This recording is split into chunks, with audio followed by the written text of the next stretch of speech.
Good afternoon. This is the special coverage of the coronavirus crisis using the combined forces of News 5 and Signal TV's 1 News, Radyo 5 and 1PH. The PhilSports Arena in Pasig is almost ready to accept patients after it was converted into a quarantine facility. We have Greg Gregorio live on the ground for the latest. Greg, kailan pwedeng tumanggap ng pasyente ang PhilSports Arena at sino-sino yung mga tatao dyan? Mase, ang PNP Medical Corps na ang naatasang mga laga sa mga mild at asymptomatic COVID-19 patients na posibleng i-admit dito sa PhilSports Arena sa Pasig na kinonvert ng pamahalaan bilang isang quarantine facility. Meron itong 132-bed capacity.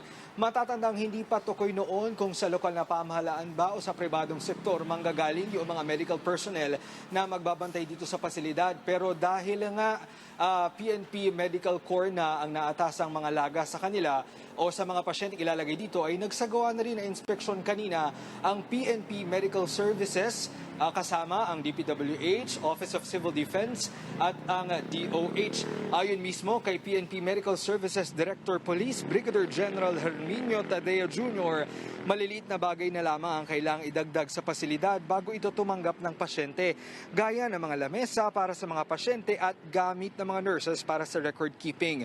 Ayon naman sa Office of Civil Defense, nakatakdang i-deliver ang lahat ng mga ito sa darating na linggo. Paliwanag ni OCD General Services Division Chief Christopher Gakutan, kasama sa deliveries ang 12,000 na mga admission at quarantine kits tulad ng bedsheets, mga unan, sabon at tuwalya.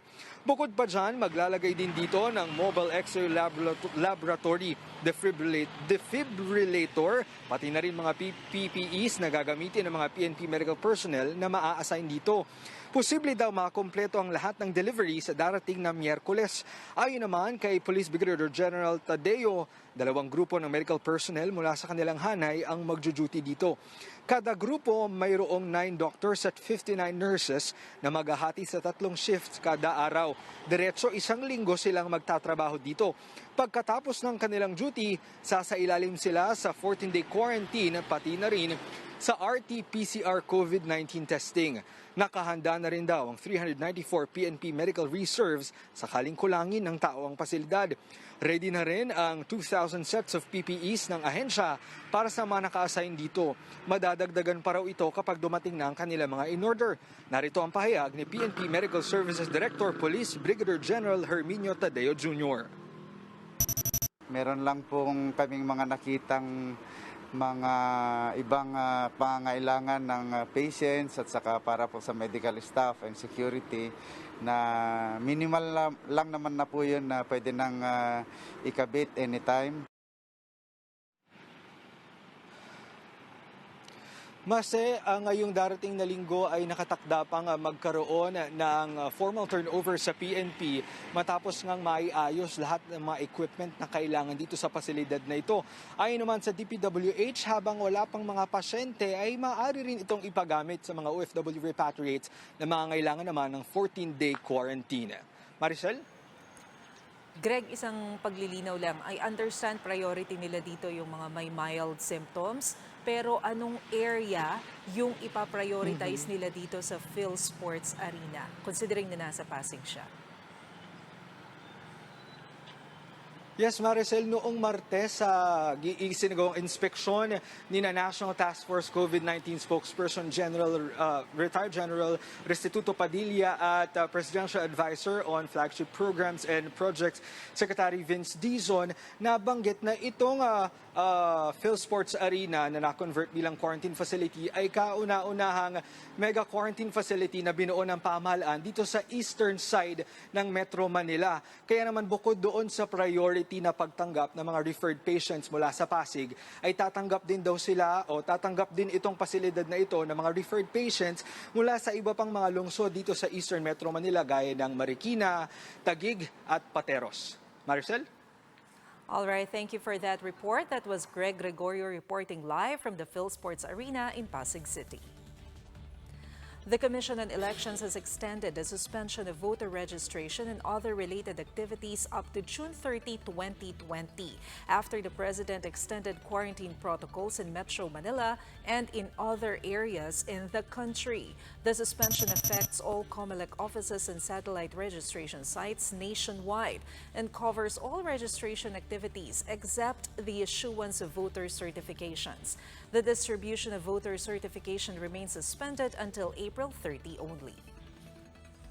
Albay 2nd District Representative Joey Salceda says the Philippine economy might contract this year. Citing global recessionary trends, Salceda says full-year GDP might clock in at negative 1.8%, with travel and tourism industries taking major hits. If this pans out, it will be the country's worst performance in decades, and it's bound to affect OFWs too. With respect to the economy, definitely I'm seeing that by the second quarter, this quarter, where we were likely to see a recession of 9.6%, one of the steepest in Marcos since 1983 to 86, so yung 86, the first quarter of 86. And then we might be negative 1.8 for the full year of 2020. We expect 430,000 really OFW returnees this year, not just not just within the ECQ, but especially after the ECQ. Marami po tayo expected. So that's about 25% of our total aggregate, 25% of our OFW remittances. So that's a big chunk of our demand. So our best way to describe what is a negative 1.8, that's about 420,000. That's about 400,000 jobs. Speaking with One News, the Chiefs, Salceda says GDP will likely swing back to positive territory next year. There is a caveat, though. It will only happen if all infrastructure construction works will resume after the ECQ was lifted. So far, Salceda says half a year's worth of infra progress has been wiped out due to COVID-19.